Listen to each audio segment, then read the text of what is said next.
Indonesia and Denmark have long enjoyed partnership collaborations, diplomatic ties for 75 years this year. And the two countries are very different. Indonesia is a tropical country with populations over 260 million people, while Denmark is a temperate country with populations around more than 5 million people. But the two countries have a long-standing friendship and partnership in many aspects. Today, I am at the residence of His Excellency, Mr. Ambassador Denmark to Indonesia. Join me in this special dialogue.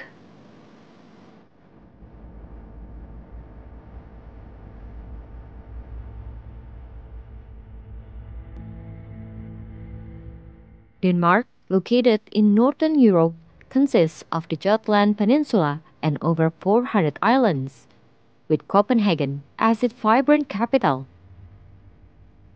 The country borders Germany to the south and connects to Sweden via the iconic Øresund Bridge. Denmark is a constitutional monarchy with a parliamentary democracy, led by King Frederik X and Prime Minister Mette Frederiksen. With a population of around 6 million, Denmark is known for its high quality of life, strong welfare system, and commitment to sustainability. It's a member of the European Union and NATO, but keeps its own currency, the Danish krone. Its economy is modern and diversified, excelling in sectors like renewable energy, shipping, design, and pharmaceuticals. Culturally, Denmark is the birthplace of fairy tale author Hans Christian Andersen and the concept of hygge, a unique Danish sense of coziness. It regularly ranks among the world's happiest and most environmentally conscious countries. Denmark continues to inspire the world with its innovation, culture, and commitment to sustainability. Indonesia and Denmark have enjoyed bilateral relations for over 7 decades. And to be precise, this year marks 75th anniversary between the two nations. And today, I have the honor to be sitting here with Ambassador Denmark to Indonesia, His Excellency Mr. Sten Frimodt Nielsen. Good afternoon, Mr. Ambassador. Thank you very much for your valuable time for us to TVRI World. And thank you for welcoming us very warmly in your residence today. So, I would like to know your view on the diplomatic relations between Indonesia and Denmark that has been established for 75 years this year. Yes, well, first of all, thank you for giving me this opportunity to talk to you, and I hope we will have a pleasant time here, and thank you for dropping by. Of course, this is not my house, this is the government's house, but, thank you. But thank you for coming. So, as you rightly point out, we are celebrating this year 75 years of diplomatic relations, which of course coincides with Indonesia becoming an independent nation in 1950. And we are we're very happy and proud that we were with you from the beginning. We have over the years developed, I think, a very strong partnership. I prefer to call it a partnership instead of a more clinical term, relations, because we actually do have some very strong areas of cooperation where we have partnerships in areas like energy, agriculture, and the environment, the maritime cooperation, and it has developed into a true partnership. So we are celebrating 75 years of partnership, and well, we actually launched the celebrations with a badminton tournament earlier this year, wow, that's where amazing. we had sort of Denmark versus Indonesia. We had Danes and Danish company representatives playing against Indonesian companies and representatives from the ministries. So it was actually a very fun Saturday, and I think the spirit was one of true cooperation, and everybody was very happy. So it was a good way to start the anniversary year. Right, that clearly proves the long relations, friendship, we can say, between Denmark and Indonesia, of course. And with the latest development, so what do you see the latest developments between these relations between Indonesia and Denmark, and how would you envision for future bilateral relations later between Indonesia and Denmark? So what we have been doing over quite a number of years now is that we have established what we call action plans that are rolling plans that detail our cooperation in a number of specific areas. And just in April, our foreign minister visited here, and he signed together with Foreign Minister Sugiono the next 5-year action plan, so running from 25 to the end of 29. And in that action plan, we really go into specifics about how we would like to see our relationship, our partnership develop in the areas that I mentioned before. So there is a real focus on sustainable development and cooperation in food and agriculture, food loss and waste, and many areas where we think that we can benefit from working together. Denmark is a small country, and we have limited resources, but we do have some niches where we feel, in all modesty, that we have something that we can offer that may be of interest to Indonesia, and where we can collaborate. So what we're trying to do is, instead of trying to cover the entire spectrum of all kinds of areas of cooperation, we try to focus on the few ones where we think that we have something to offer. Right, yes. So we have a lot of things to learn from Denmark, and we know that the cooperations between Denmark and Indonesia have also been established in many aspects. For example, like the green energy as well, and about the sustainability, as you mentioned. So how do you view this potential of these cooperations between the two nations, Mr. Ambassador? So on energy, yes, please.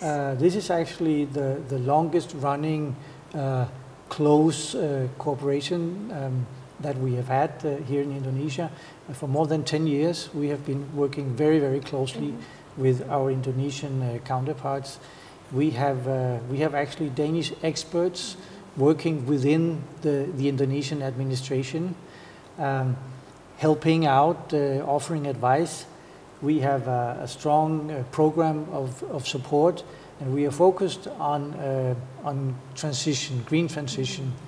Denmark, even though we are not a member of the G7 for obvious reasons, due to the size of our country and our economy, we still are a member of the JETP. I don't know if you've heard about it, the Just Energy Transition Partnership, which is a G7-led initiative, but Denmark together with Norway are also a part of that. So we are actually very actively promoting the green transition agenda.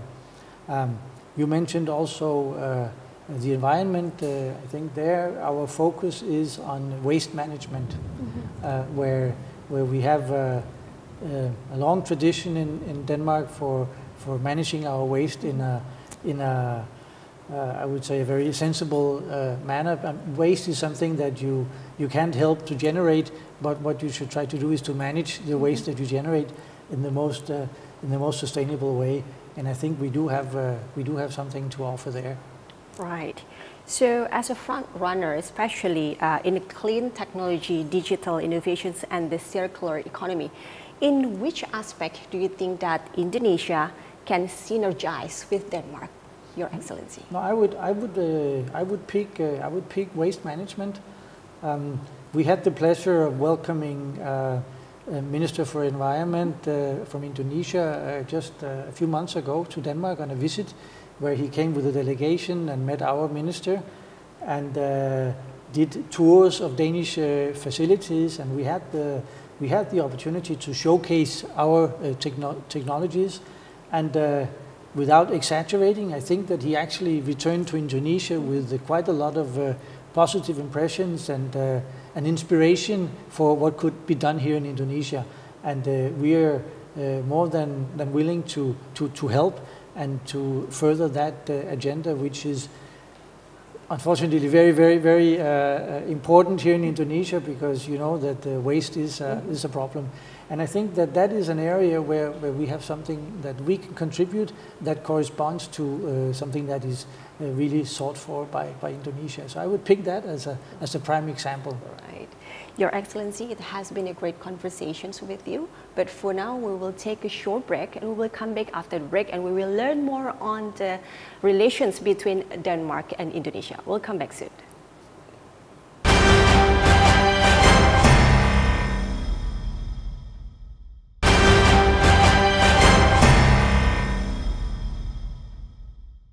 Welcome back to Ambassador Corner here on TVRI World, and still with me, Stephanie Silitonga, and I'm still sitting with His Excellency, Mr. Stein Frimodt Nielsen, Denmark Ambassador to Indonesia.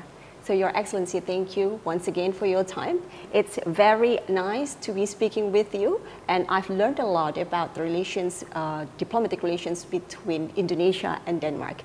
And in this segment, Your Excellency, we will talk more about you, about your experience and your journey being appointed as ambassador in Indonesia. If I'm not mistaken, you've been appointed as ambassador, Denmark ambassador for Indonesia since 2023. So can you tell us your experience being here, please?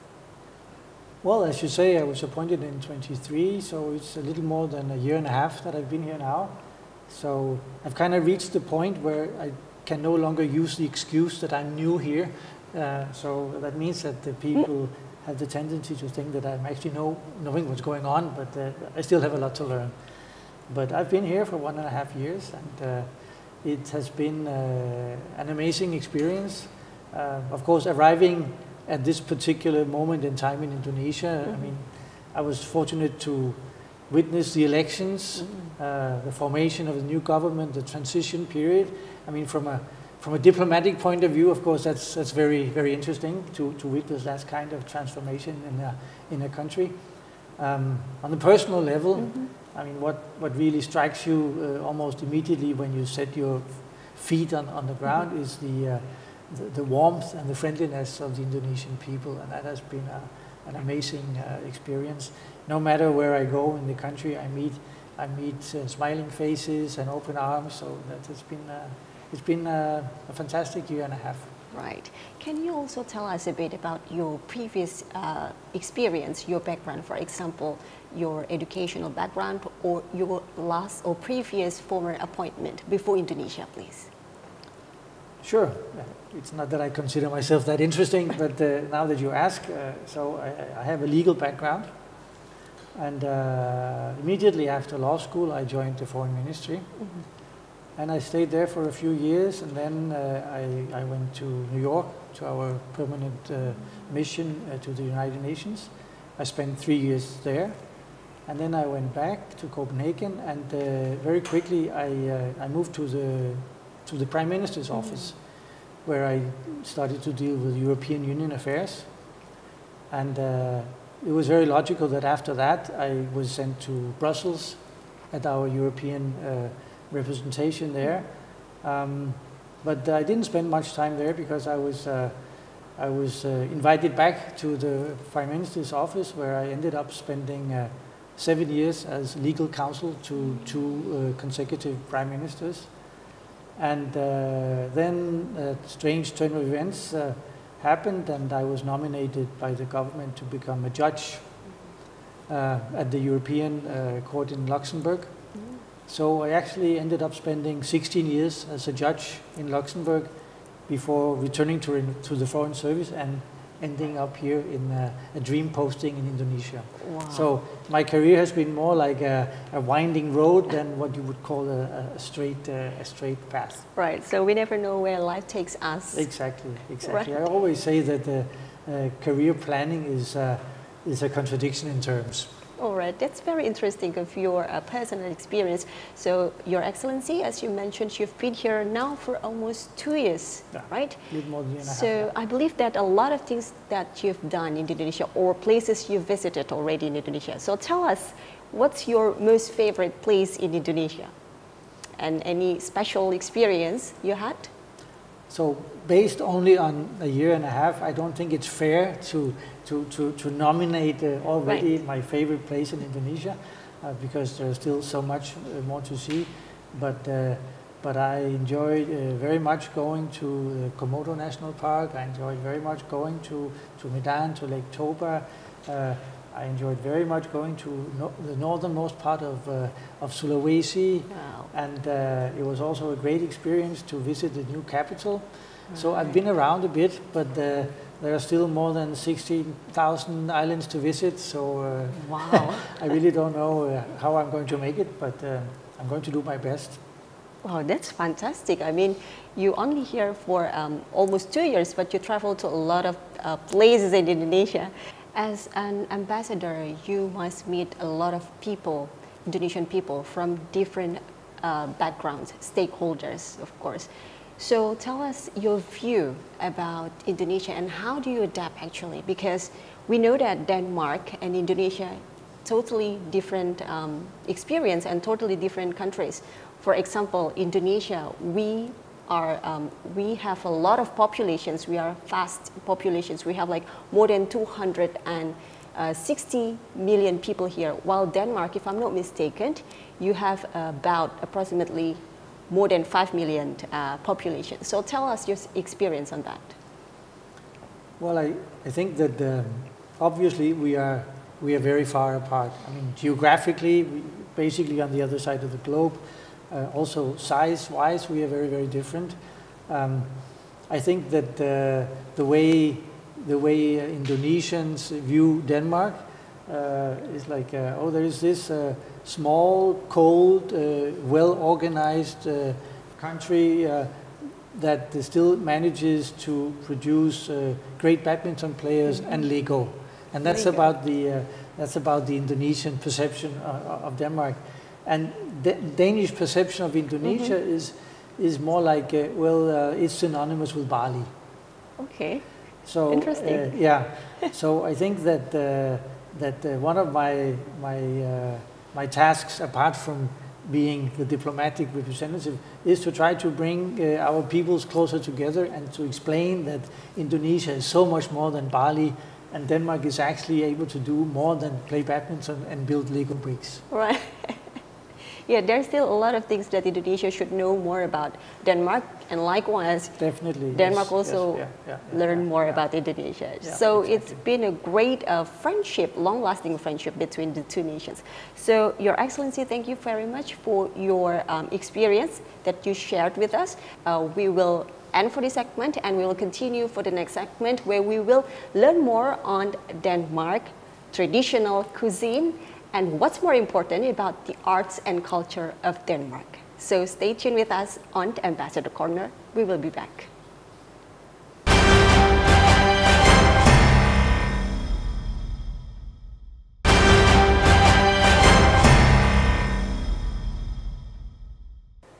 Welcome back to Ambassador Corner here on TVRI World. In this third segment, which is also the final segment, this is a very interesting segment because in this segment we will learn more about Denmark, about Danish culture, cuisine, and everything about Denmark. So Your Excellency, thank you once again for, I see that you're preparing this delicious food. I believe this is right. This is the traditional food of Denmark. So if you could tell me and teach me or walk me through how to experience this cuisine, that will be great. So I was told to think about something Danish to prepare. My favorite dish is actually roast duck, stuffed with prunes and apples, slow cooked in the oven for many hours. But that would be a little too complicated for us today, so that's why I had to settle for something more basic. Right. So a key ingredient in Danish traditional cuisine is the open-faced sandwich, which in Danish is called smørrebrød. Smørrebrød. Close enough. All right. It actually means butter on bread. So the origin of this is basically very simple food, rye bread with butter, and then whatever you can find, you put on top and you eat it. Right, so it's not made of wheat, but also, It's but made this is from made rye, of rice, so yes. it's even healthier. It's much, much healthier than wheat. Right. So it, of course, has been refined over many, many years. So now you have restaurants in Denmark specializing in this, and you have very elaborate creations. But this is going to be very basic. All So right. this is actually what you would normally start with on a Danish lunch based on open-faced sandwiches. The first dish would normally be some kind of herring. Right. So this is a pickled, marinated herring that we're going to put on the rye bread. I'm going to, and each person would have his own way of doing it. My preferred way of eating it is together with some boiled egg and some fresh onion, and then if you like, you can put a little mayonnaise on the top. Right. So I will try to do yes, this. I can't wait.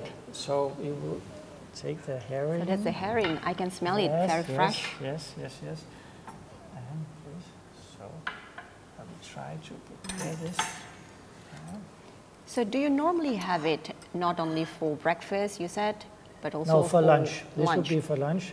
There are people who eat it for breakfast, but they are normally foreigners, like my wife. She likes it very much. Right. And she would eat it any time during the day. Ooh. But for me, it is something that I would Right. eat for. So that's how you lunch. make it. You put the herring on top of the bread, as well as the egg as well. And the egg, yes, hard-boiled egg like this. Wow. Like this. And then top it with little onion. And you put onions on it as well. This to give it a little extra bite. That looks Like nice this. and healthy as well. So Yeah, this is now for I me. give it Thank you for very much, you. your ambassador. Wait for myself here. This. Wow. So. This. So this is one of the most popular or famous cuisine of the Danish people. Yeah, so open-faced sandwiches with any kind of topping, and herring would be a main ingredient in a Danish Right. lunch. All right. So, like this. So herring is the ingredient that must not be missed. In a Danish In lunch, Danish yes, lunch. herring is mandatory, I would say. Right.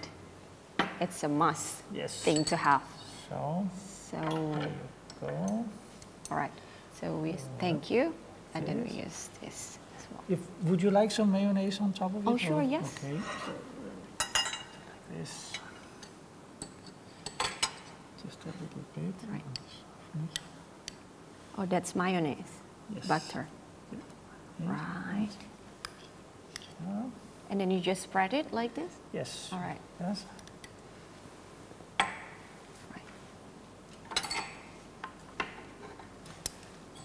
Okay. Wow, the smell is so nice. Yeah. So guide me how to eat Basically, it, right? you just cut the bread and try to get a Okay. little of everything on the fork so that it all comes together. All right. Okay. And Ooh. Right.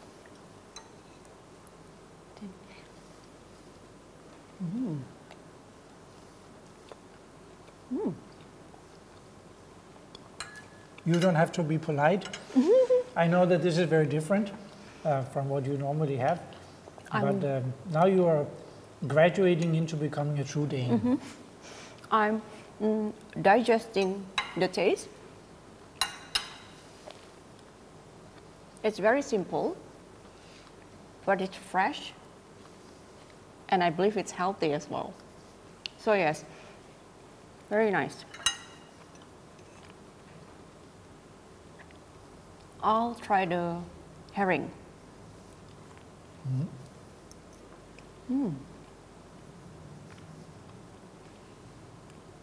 Fresh. And a little bit of sour. Yeah, it is like sweet and sour Sweet and because sour, it's yes. marinated in vinegar but also sugar. How long do you have the preparations for making this kind of dish? I wouldn't know. I wouldn't know. We buy it out of a jar, but I'm sure that there are expert opinions as to for how long it should be. And also, you can get the herring with all kinds of ingredients to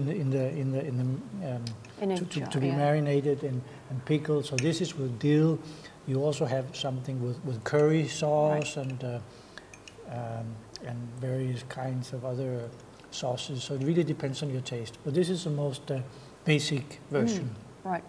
I see on the bread there is this, I'm not sure what it is, but it is whey or this kind of like a seed. Yeah, these are seeds. So all right.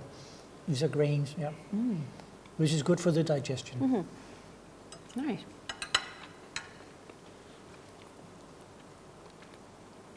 You were very brave. Why is that? Because there are many people that don't like this. Really? So, yeah. For me, it tastes fine.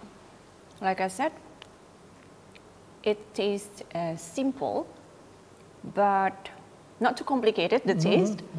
And it's just simple. But yet it's like healthy. Danish people. Like Danish right, people. yes. We are very simple people. Right. So, Your Excellency, if I'm not mistaken, Danish food or cuisine, they are famous for seasoned cuisine.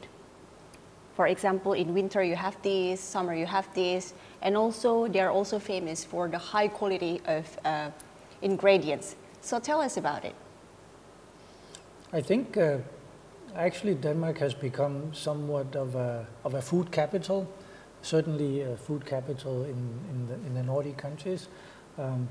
And it has really gained traction over the last, I would say, 20 years, where a number of very, very famous restaurants, Michelin stars and everything. So people are actually coming to Denmark to experience what they call Nordic cuisine. So, and of course there is a lot of influence from other countries.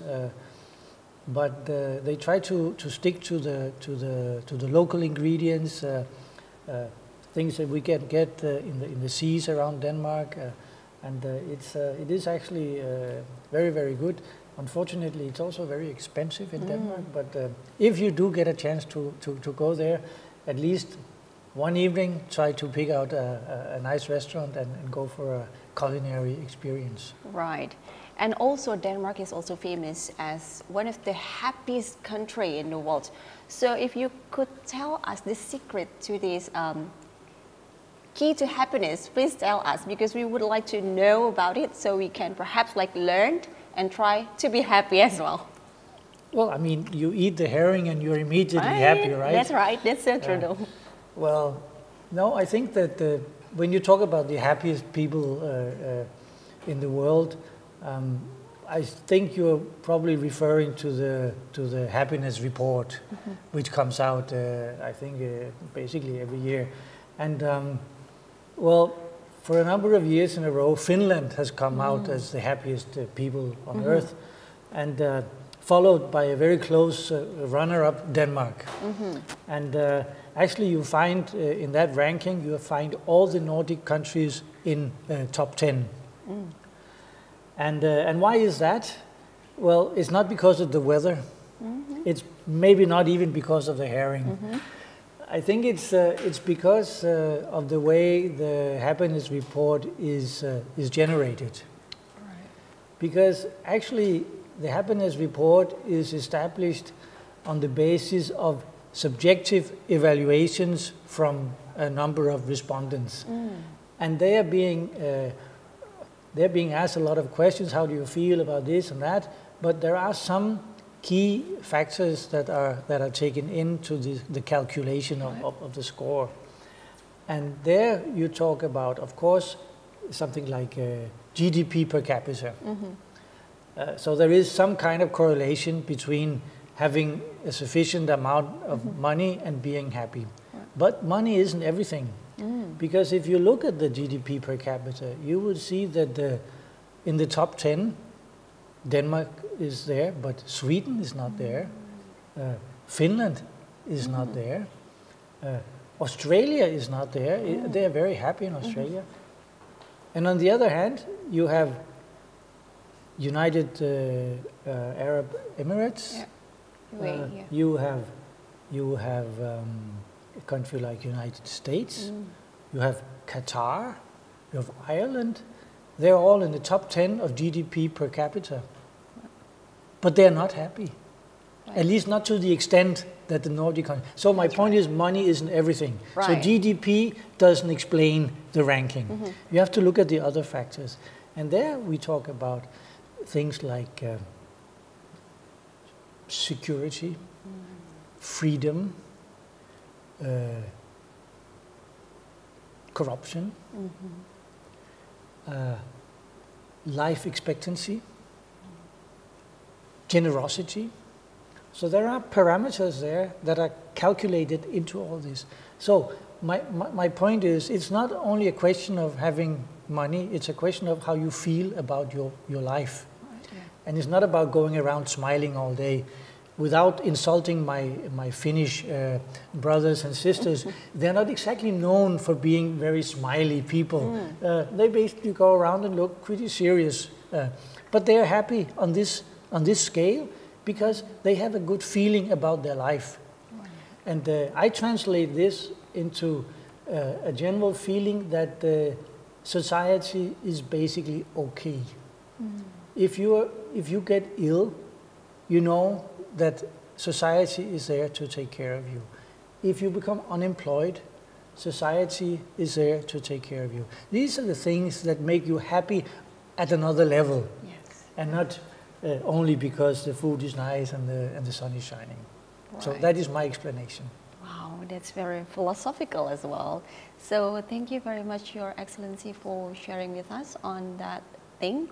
And last questions. As education is a pillar of Danish society, do you see opportunities for stronger Denmark and Indonesia collaborations in education? For example, on the youth training exchange or vocational program in the future, perhaps? It's something that I personally feel very strongly about. I was actually an exchange student myself when I was in high school, so I really think that it is a fantastic way of exploring other cultures, and I really try to promote that here in Indonesia. We do have some programs. We have Danish universities accepting Indonesian students. We have some Danish students coming to Indonesian universities.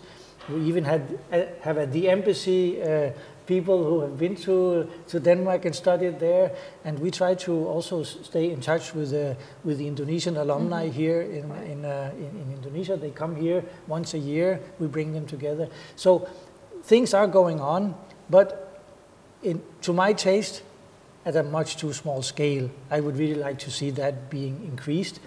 But of course it's complicated. We are far apart.